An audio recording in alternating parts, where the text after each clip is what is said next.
Hi, folks. Dr. Jim Gishwin here. Weekly update. Well, my mother still thinks that any Republican that votes for Trump is a terrorist. No surprise there. Okay. They're from progressive Wisconsin, even though they live down in New Mexico now. Anyway,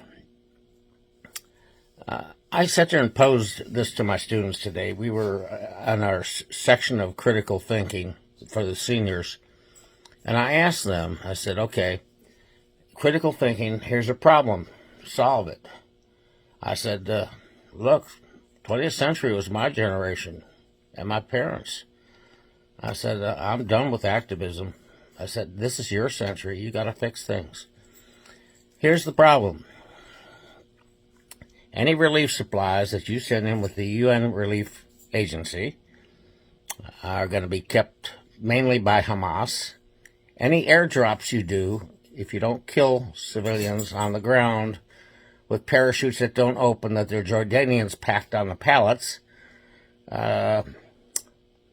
being ex-airborne, that kind of bothers me a little bit. You know, you always wondered about the people that pack your chutes. Anyway, that's not funny. And we do have Muslim MREs. We learned our lesson in Afghanistan when we were dropping all these MREs, and the people that were getting them were saying, we can't eat this is junk, yuck, you know. And so we created Muslim MREs. But anything that goes in that isn't sit there guarded by the Israeli troops, okay, for relief, like in their refugee camps and stuff like that, which the Israelis do. They do provide relief for those people.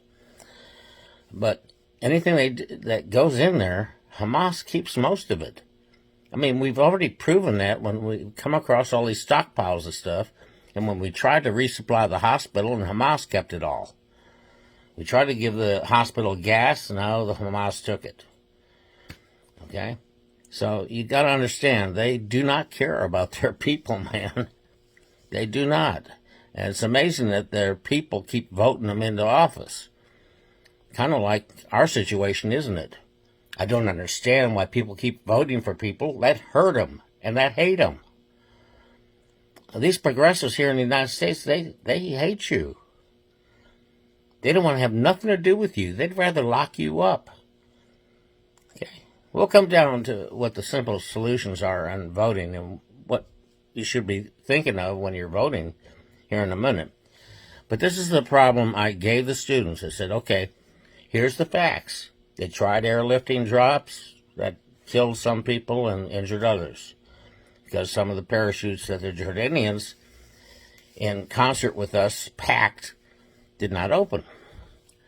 Parachutes are expected to open, folks. That's normal. Anyway, especially on door bundles, it's unusual to sit there and see them not open on a door bundle on a pallet going out. At least in our situation, when we're dropping them and packing them with our C-130s. Anyway, excuse me, COPD, emphysema. Got to die from something. I said, here's your problem. Solve it. Now, I told them, I said, Biden wants to build a temporary pier. Now, we have the ability to do that. We've learned a lot since the invasion of Normandy, and we had to do it then. So we have the technology to do that. However, the ship that's going over with the supplies and the stuff to do that just left Virginia, and its top speed is 10 knots. It might get there in 2 months. So if the need is immediate, forget it. All right.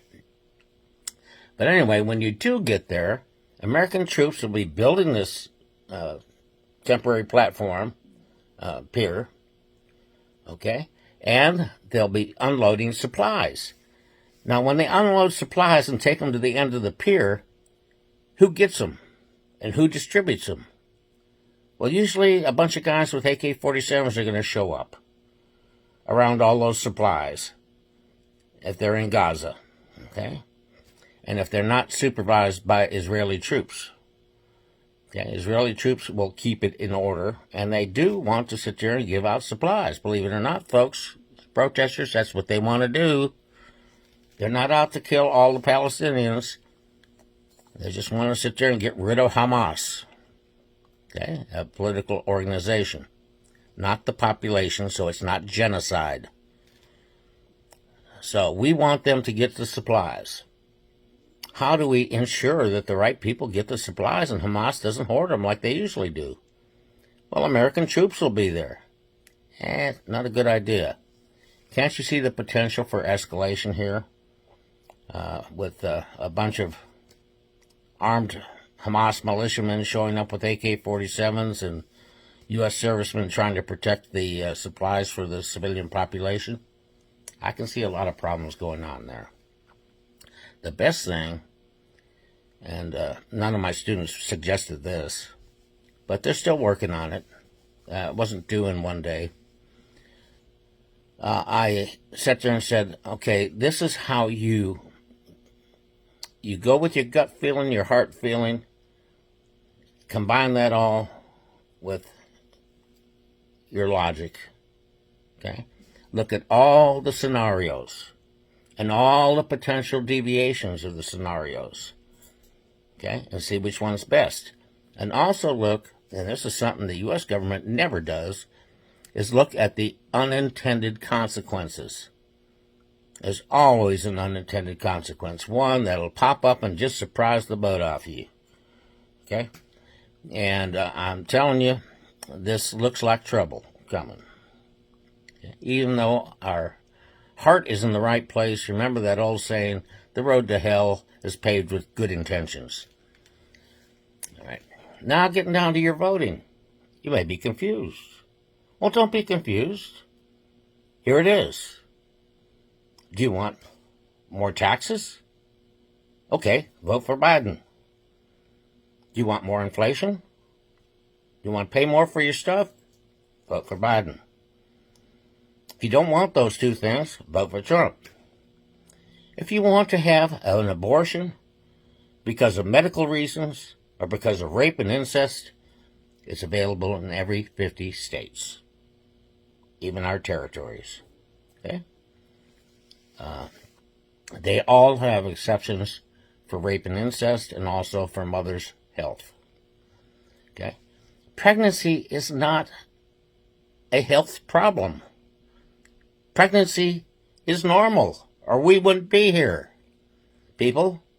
So I don't know why these women that are running around sitting there saying, this is a woman's health issue. This is a woman's health issue. Well, let the doctor determine that. If it's a woman's health issue for that woman, he'll determine it. And if appropriate, she'll get an abortion. Okay? Anyway, enough of the abortion thing. Okay? Trump is for all those exceptions for abortion.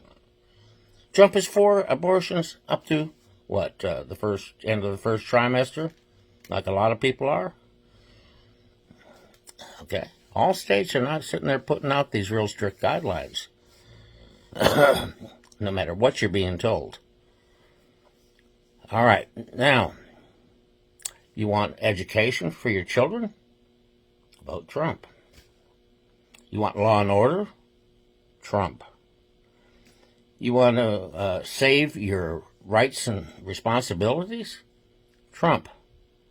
You want to live under a dictator? Biden. You want to lose your free speech? Vote Biden. Okay.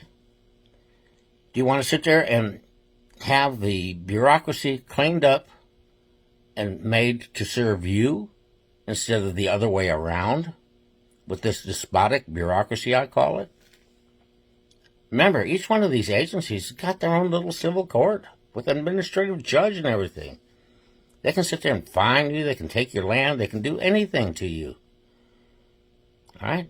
And that's not going through a federal court. Okay? Now, you want this government toned down, non-weaponized, neutral? Do you want every president that's ever served? Do you want Obama to sit there and be charged if presidential actions become non-immune? Do you want Obama to be charged with the killing of U.S. citizens with drones while he was in office? That's what could happen. Okay. A president could sneeze and be charged with something when he gets out of office, for God's sake, under what the Washington, D.C. guys are saying. But that goes for Democrats, too. Remember? When they sit there and blew up the filibuster, hey, it came back to bite them. There's always an unintended consequence. Remember, you do unto others, they can do unto you. All right? You want to save your rights? Vote Trump. Now, here's the difference between the two men. Trump, if he was sitting there watching caskets arrive in Dover, would not be looking at his watch, like Biden. Trump, what you see off camera, or don't see off camera, and on camera is the same Trump.